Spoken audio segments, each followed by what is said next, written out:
adalah gembalaku, takkan kekurangan aku. Ia membaringkan aku di padang berumput hijau. Saudaraku terkasih, selamat pagi. Salam jumpa lagi dalam Sabda Siap Saji. Kamis 1 Agustus 2024, peringatan Santo Alfonsus Maria de Liguori, Uskup dan Pujangga Gereja. Marilah kita berdoa dalam nama Bapa, Putra dan Roh Kudus. Amin. Guru abadi Kristus Tuhan kami, satu-satunya guru bijaksana yang menyampaikan sabda kehidupan kepada insan.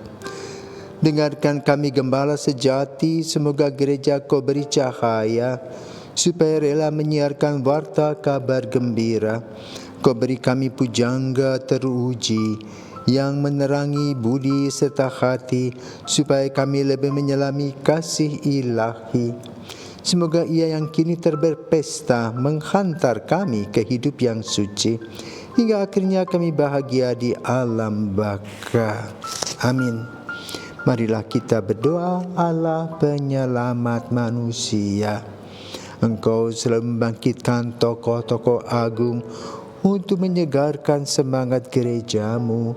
Semoga kami mengikuti jejak Santo Alfonsus Maria dan giat mengusahakan keselamatan manusia, supaya kami memperoleh juga ganjaran yang indah di surga.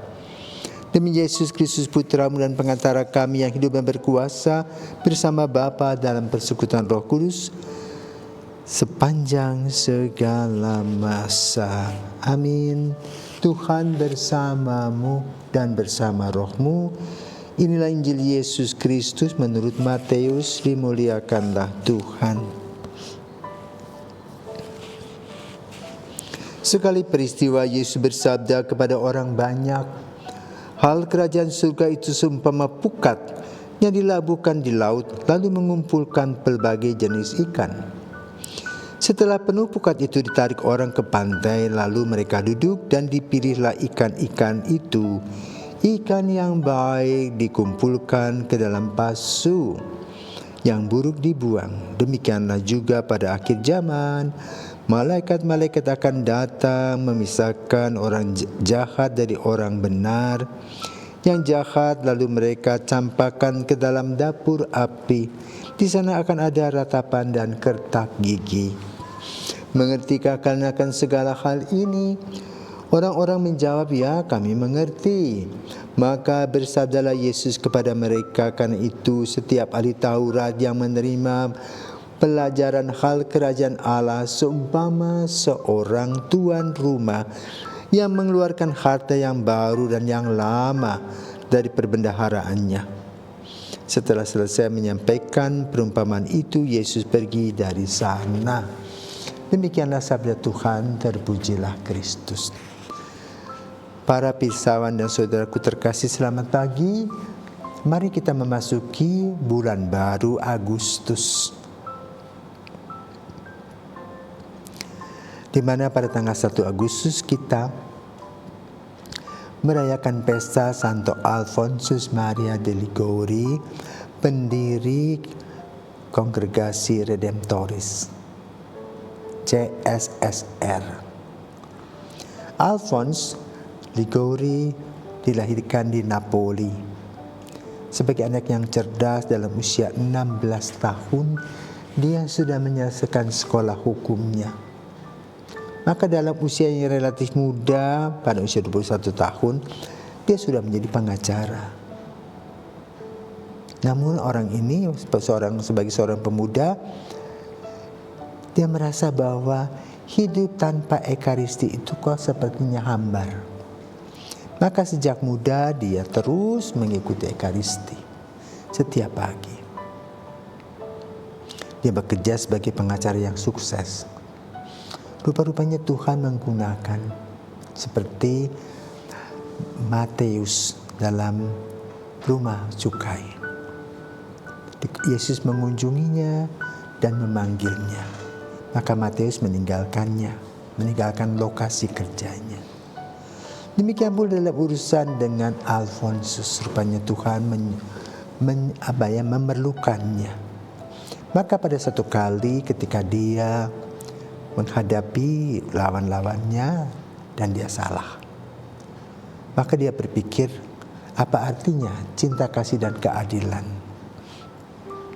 Karena ternyata dalam sidang-sidang itu ada juga ketidakadilan, dan dia merasa hidupnya gagal. Maka kemudian dia berpaling kepada Yesus dan Yesus menyambut dia. Maka kemudian dia mengumpulkan teman-temannya dan mendirikan kongregasi redemptoris, di mana dia merasa bahwa yang bisa menebus hidup manusia hanyalah Yesus, bukan soal pengacara, tapi Yesuslah. Karena Yesus adalah jalan, kebenaran dan hidup. Yesus adalah sang juru selamat yang tidak pernah bohong, tidak pernah mempermainkan kata-kata untuk mendapatkan keuntungan. Dengan Yesus dia mendapatkan kekuatan. Maka apa yang telah menjadi miliknya, yaitu hukum, harus selalu diisi dengan cinta kasih dan keadilan. Dan ini merupakan satu oleh-oleh untuk para pengacara.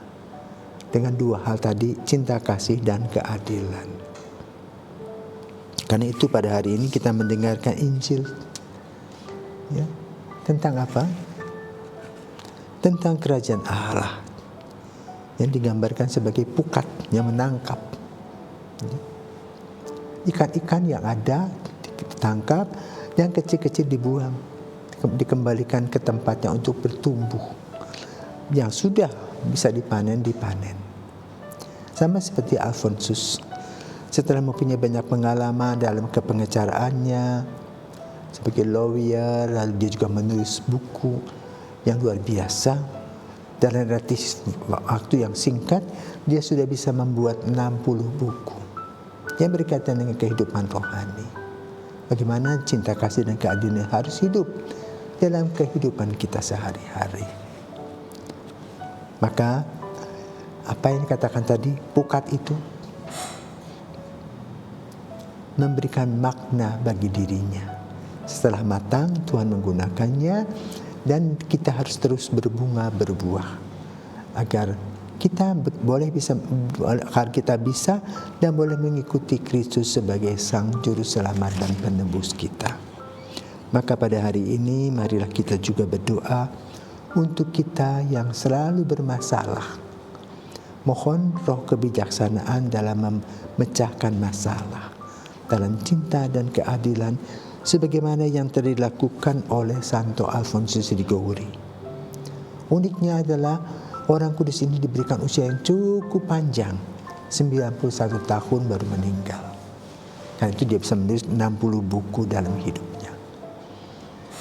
Santo Alfonsus, doakanlah kami. Selamat pagi.